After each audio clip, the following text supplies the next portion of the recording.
El 2 de agosto, se recuerda a Santa Alfreda, Alba, de Crowland, princesa y monja de la Orden de San Benito. La realidad, es que a lo largo de la historia cristiana, pocas han sido las mujeres santos eremitas. Recordando a las más famosas, María la egipcia, y Alejandra de Alejandría. Pero aquí, en la Gran Bretaña medieval del siglo IX, tenemos a una de ellas, Alba, Alfreda, de Crowland, una virgen, de la nobleza inglesa, que era la hija del rey de Mercia, Offa, y que a muy temprana edad, se decidió voluntariamente a ofrendar su vida al servicio de Cristo, viviendo por el resto de sus días haciendo penitencia y oración, mientras sus rezos conseguían milagrosas curaciones para los pobres y más desvalidos de aquel tiempo, en los principios de la Edad Media, cuando las clases más humildes, no tenían ninguna opción de salir de su extrema pobreza, porque todo lo que producían, pertenecía a los señores feudales, que administraban como quisieran sus feudos. Es por ello, que los más desdichados de esa sociedad, reconocieron prontamente la santidad de esta noble virgen, que sería elevada a los altares, pocos años después de su muerte, acaecida el año 833, obteniendo el honor de ser nombrada santa de la Iglesia Católica, con el estado meritorio de virgen.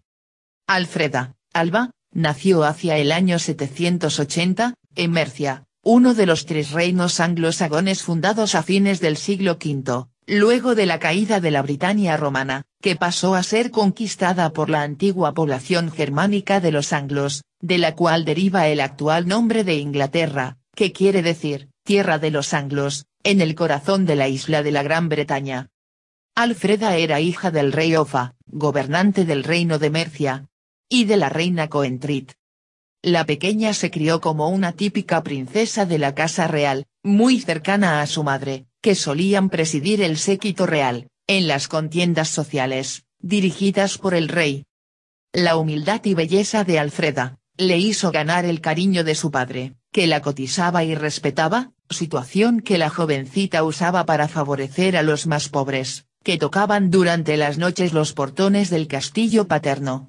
Por lo cual, con la venia de su padre, Alba, solía acudir junto a sus siervas a llevar las comidas sobrantes a las puertas, en donde los ancianos, los niños, y las viudas esperaban por el sustento.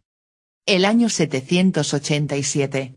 Alfreda, de apenas 7 años de edad, recibe el honor de ser inscrita en la nómina oficial de las princesas reales del reino de Mercia. Con esta distinción, la pequeñita pasaba a ser considerada como una mujer de la casa real, al servicio del reino, para convertirse en futura esposa de algún importante noble perteneciente a alguna de las otras 3 casas reales que dominaban la Gran Bretaña del siglo VIII. Las casas de Wessex, Anglia, o Northumbria. Sin embargo, un nuevo caos marítimo, se inicia hacia esos años, cuando las hordas de asaltantes escandinavos, provenientes de Dinamarca y Noruega, los cuales pasarían a la historia como los vikingos, comenzaron a invadir todas las costas de Europa, incluyendo a las islas británicas, desvalijando poblados, iglesias y monasterios, que eran vistos como centros de riqueza. El problema es que estos guerreros, eran tan incivilizados que para poder robar todo lo valioso, conquistaban las ciudades a sangre y fuego. De ellos, nada se salvaba, pues no tenían compasión, respeto, ni consideración alguna, por nada, ni por nadie. Así es como un gran dolor causó en la corte, la noticia del saqueo y la matanza de religiosos, en el monasterio de la isla de Lindisfarne, perteneciente al reino de Mercia, en el año 793. Pero a pesar del pánico que causaban los bárbaros vikingos, la joven princesa Alba, Alfreda, mantenía su fe en el Señor. Ella infundía ánimo a las aterrorizadas mujeres nobles, e incluso a los soldados, a quienes solía encomendar bajo la protección de Jesús, y de su Santísima Madre. Su padre, tuvo tal relevancia en la política europea de su tiempo, que muchos lo consideran el primer rey de Inglaterra. La importancia de su figura en la época en que vivió, queda de manifiesto por el hecho de que mantuvo con Carlomagno, rey de los francos, negociaciones acerca del posible matrimonio de sus hijos respectivos, incluyendo entre ellos, a la princesa Alfreda, lo cual finalmente no fructificó, debido a la distancia y a la crisis económica causada por la invasión vikinga. Sin embargo, en el año 793, su padre, comprometió a la joven Alfreda, de 13 años de edad, con el rey Ethelberto, gobernante del Reino de Anglia Oriental, uno de los 4 reinos de la isla de la Gran Bretaña. La jovencita, que se sentía llamada a la vida familiar, se mostró muy dispuesta para desposarse con este notable hombre, hasta que un malentendido entre el rey Offa y su futuro yerno causó un enfrentamiento bélico entre ambos gobernantes, que terminó por causarle la muerte al joven Ethelberto, en el año 794. Este delito causó en la joven novia un profundo remordimiento y una subsecuente depresión. Por su parte, durante los últimos 2 años de vida de su padre, el rey Offa parece haberse sumido en la enfermedad, hasta su muerte, en julio del año 796. El reino quedó entonces en manos del hermano mayor de la princesa, el rey Ecgfrido, el cual le permitió a su hermana el permanecer soltera, haciendo obras de caridad, con la condición que lo apoyara en actividades públicas, en favor del reino, a causa de la popularidad de su hermana menor entre el pueblo. Alfreda, luego del asesinato de su prometido, cambió profundamente su actitud. De una joven espiritual, se transformó en una joven penitente, que no lograba comprender los asesinatos y conspiraciones políticas de su tiempo, por el solo hecho de acaparar y mantener más poder y tierras. Por ello, tuvo una transformación espiritual, volviéndose una joven que solía leer con gran reverencia las Santas Escrituras, mientras oraba por las almas del purgatorio. 4 años más tarde, el año 800. Al ascender al trono un nuevo rey, a la princesa Alfreda, Alba, de 20 años de edad. Se le permite ingresar como religiosa en la abadía de Crowland, en Yorkshire, en la zona de Inglaterra nororiental, donde ocupó una celda para monjas de clausura. Esta princesa medieval, decidió por voluntad propia, dedicarse hasta el final de sus días, a ser una reclusa, a la usanza de la vida espiritual que habían hecho anteriormente a ella, en el siglo IV Alejandra de Egipto, y en el siglo V la Gran María de Egipto. Tal como ellas, Alfreda, se decidió a ocupar una estrecha celda, ubicada en la parte meridional de la iglesia, cerca al altar mayor, en donde vivía casi todo el tiempo sola, mientras oraba y ofrecía penitencias continuas, para honor y gloria de Dios.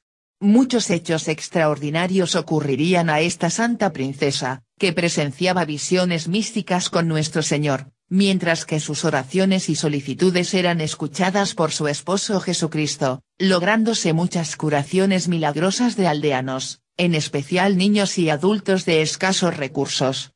Muchas personas, desde simples aldeanos, hasta hombres de estado, acudían a visitar a la princesa reclusa, que tenía el don de darles el buen consejo cristiano. Sus oraciones, rezos, y novenas, ayudaban en los asuntos del reino, para el porvenir del pueblo más desvalido. En el año 827 en la mencionada abadía de Crowland encontró refugio por 4 meses su cuñado, Wiglaf, que había ascendido como rey de Mercia, siendo recluido en ese convento, por su enemigo Egbert, rey de Wessex, otro reino medieval de Inglaterra. En el año 830 Wiglaf, presumiblemente gracias a los buenos consejos y oraciones de Alfreda, lograría recobrar su reino de Mercia. Como forma de agradecer la hospitalidad recibida, el rey confirmaría a la abadía todas las posesiones que habían sido cedidas anteriormente por los fallecidos hermanos mayores de esta santa princesa, al mismo tiempo que exaltó frente a todos los nobles del reino, la santidad de su cuñada, que vivía feliz, viviendo como una humilde y sencilla monja. Santa Alfreda, Alba, de Crowland, princesa y monja de la Orden de San Benito. Falleció a los 53 años de edad, el 2 de agosto del año 833, prontamente el arzobispo de Lichfield elevó las reliquias de la santa, para ser venerada como santa de la Iglesia Católica. Si bien, en un principio, la veneración que ella obtuvo por parte del pueblo más humilde, que recordaba a su altruista y generosa princesa santa, Sus reliquias fueron destruidas cuando en el año 870, la abadía fue saqueada por uno de los avances vikingos. A pesar de ello, su fiesta continuó siendo celebrada el día 2 de agosto. Las noticias sobre ella provienen de las crónicas de Crowland, que fueron ampliamente difundidas hacia el año 1050, por el abad Ingulf, que reavivó el antiguo fervor popular a Santa Alfreda, fallecida 200 años antes. Si bien, la abadía de Crowland sufrió otros atentados barbáricos, este complejo conventual, fundado por San Guthlac, continuó por muchos siglos, siendo un centro medieval de la vida religiosa. Hoy, sin embargo, está casi completamente en ruinas. Durante siglos, los monjes vivieron allí en silencio, cultivando sus campos y rezando durante largas horas. Hasta que en el siglo XV, los vecinos de la abadía reclamaron una parte de su tierra a las autoridades, cuyo caso fue llevada a juicio en 1413. Más tarde, en el siglo XVI, el rey Enrique VIII, luego de repudiar a su esposa, la reina Catalina de Aragón, tomó como primera medida, el separarse de la Iglesia católica, disolviendo todas las comunidades religiosas de Inglaterra.